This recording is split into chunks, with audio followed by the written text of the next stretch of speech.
On a choisi Biarritz à la demande de la ville de Biarritz parce que déjà on voulait faire le littoral, c'est toujours intéressant. Déjà ne serait-ce qu'au niveau de l'image parce qu'on se rend compte que c'est très agréable et quand on habite dans le nord, dans l'est ou dans le centre de la France à cette période-là, voir des images comme ça pendant toute la durée de l'émission, c'est-à-dire pas loin de 2 heures par jour, 1h30, c'est agréable pour les gens, quoi. C'est déjà du chewing-gum pour les yeux, hein, voilà, ça se regarde tout seul, ça.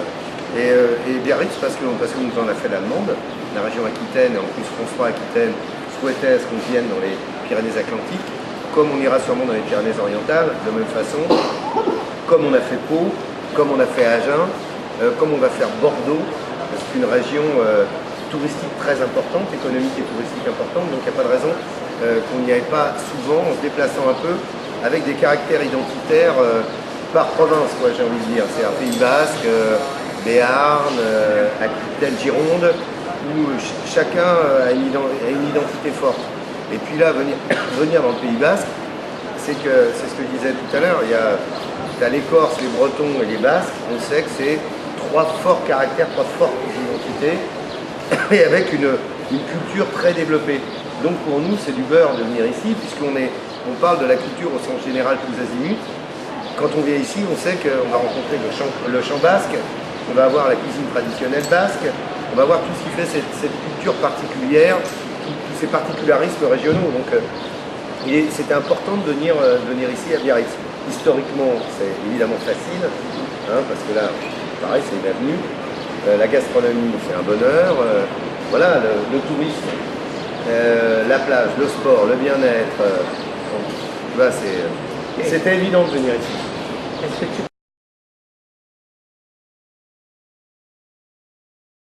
En Bayonne, j'y suis allé récemment pour faire un portrait de Gad Elmaleh.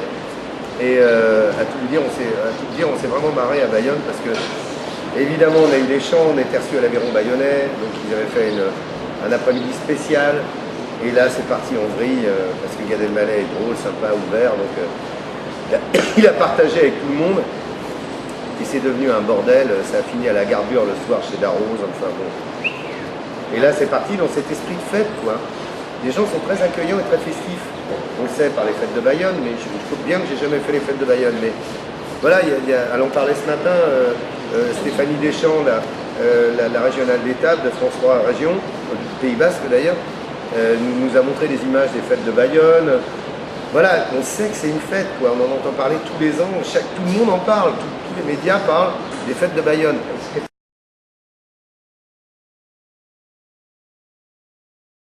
Avec bonheur, j'ai vu tout à l'heure qu'il y a 3 personnalités qui jettent les clés à l'ouverture, on l'a vu dans le doc, ah oui, ça me plairait, moi j'adore, si c'est un moyen de faire la fête. Je l'ai fait à Narbonne beaucoup, parce que je suis ami avec le député maire de Narbonne, et j'ai créé le festival Charles Trenet, avec la ministre de la Culture de Narbonne, donc la déléguée à la culture, et il se trouve qu'ils sont très festifs aussi. Chez eux, ça s'appelle les bodegas. Voilà, tu as les bodegas la nuit à la fin des soirées Trenet.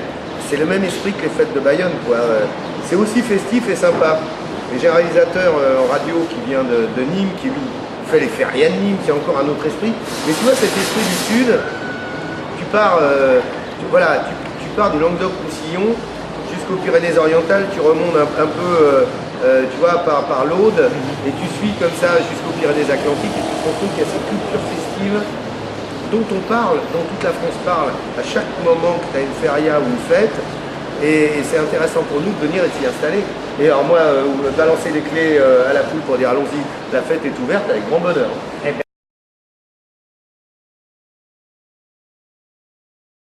C'est un Diforce très agréable, parce que j'ai effectivement 23 ans à M6, j'y étais très bien.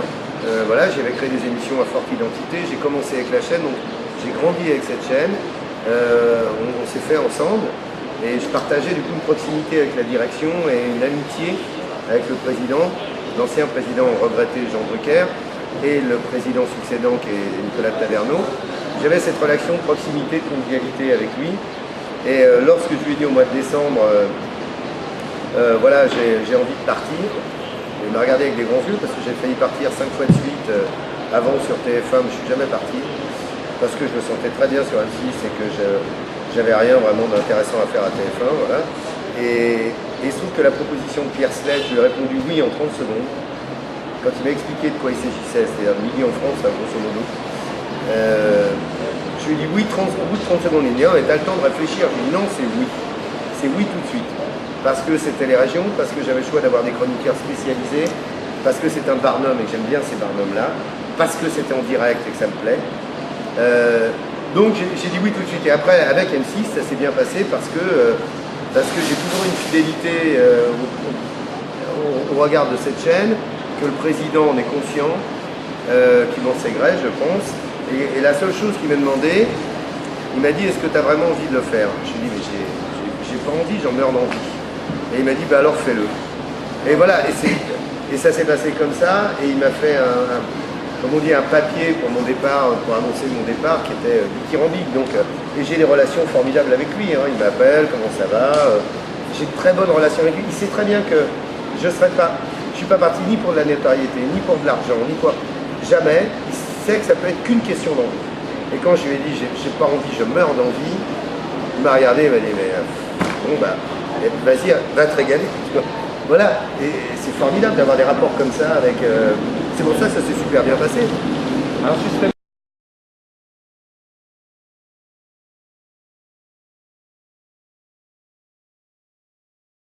Ça commence très tôt. Ça commence déjà une semaine avant, évidemment, parce que moi, je disais, chaque semaine, je passe 15 jours de la semaine avec eux. Donc, on arrive le dimanche. En principe, en début d'après-midi, on a des petits soucis d'avion, mais... on arrive en début d'après-midi, il y en a qui commencent à tourner, comme Dorothée Christie, qui elle prend une journée d'avance pour tourner ce matin sa pelote basque, elle l'a tournée hier après-midi. Il y en a pas mal qui arrivent avant, Jean-Sébastien Petit-Demange a ses repérages filmés bien avant pour montrer le tourisme, l'étendue des caractéristiques de la ville.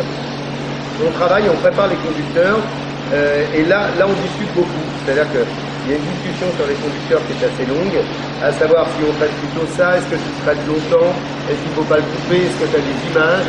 Il faut toujours avoir une image appuyée. Il y a une règle dans cette émission, c'est qu'il faut qu'à chaque moment on apprenne quelque chose. C'est-à-dire, plus la télé, il faut que dans la minute qui suit, tu aies appris quelque chose sur la ville du département. Il faut toujours apprendre. Alors apprendre en divertissant, sans que ça soit didactique, mais il faut que les gens retiennent quelque chose, qu'on apporte quelque chose minute après minute. Et c'est ce qu'on s'exerce à faire. Alors, c'est un gros travail en amont, en préparation. Et une fois qu'on y est, c'est du plaisir. C'est-à-dire qu'après, c'est de la rigolade, quoi. Faire l'émission, c'est plutôt sympa. Les gens réagissent, on file un foulard, ça discute avec le public. Voilà, je suis habillé en bleu, ça siffle, on dit mets-toi du rouge.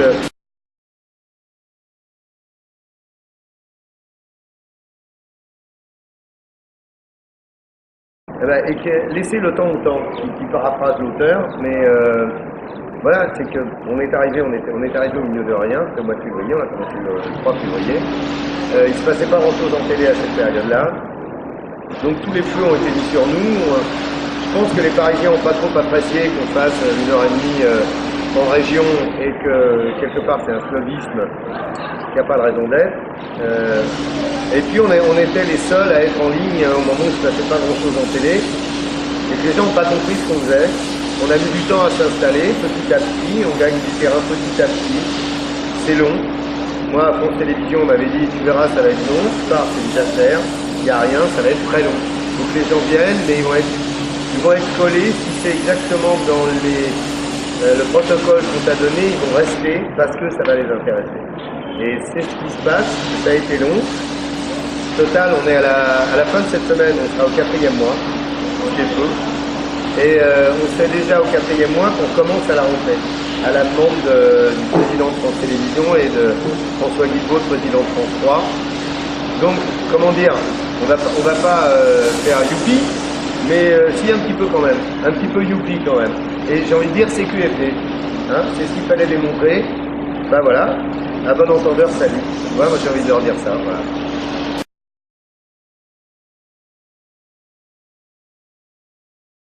C'est la curiosité, c'est aimer ce pays et se dire que c'est un tout petit pays de 1000 km sur 1000, qui a 4000 km de côte, qui a un relief étonnant, qui a une diversité climatique qu'il y a une diversité de relief, de gastronomie, de culture. Et quand on est intéressé et quand on aime bien bouffer, aller à la découverte, être curieux de son propre pays, la Mini en France, c'est fait pour vous. Alors,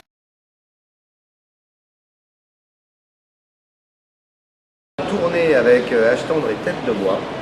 Ils font une tournée des Zéniths de France et ils chantent le jeudi, vendredi, samedi, un petit peu partout en France. Je pense que d'ailleurs ils vont venir dans le Pays Basque, je ne sais pas où, mais ils vont sur, je pense plutôt le Zénith de Pau, puisque c'est la structure la plus importante en Aquitaine, et après Bordeaux évidemment, mais, ou Agen. Mais elle va bien, elle se régale sur scène, elle fait des titres accompagnés de 56 musiciens, parce qu'il y a l'orchestre cette année qui accompagne les artistes. Je sais qu'elle se régale, et là je ne la vois pas souvent, on se croise, on fait des mots, parce que moi je parle le dimanche midi, elle rentre le dimanche soir, et je rentre le mercredi soir, elle part le mercredi midi, donc c'est un peu compliqué. On se laisse des petits mots, on s'appelle, je sais qu'elle se régale à faire cette tournée avec H-Tendre et Tête de Bois là, parce que évidemment ça marche quoi, c'est blindé, il y a 6000 personnes dans les Zéniths, donc ils se régalent. Bien. Merci beaucoup. À Bayonne alors avec les clés. À Bayonne, à Bayonne. Hein. À Bayonne. Attention, hein. À Bayonne.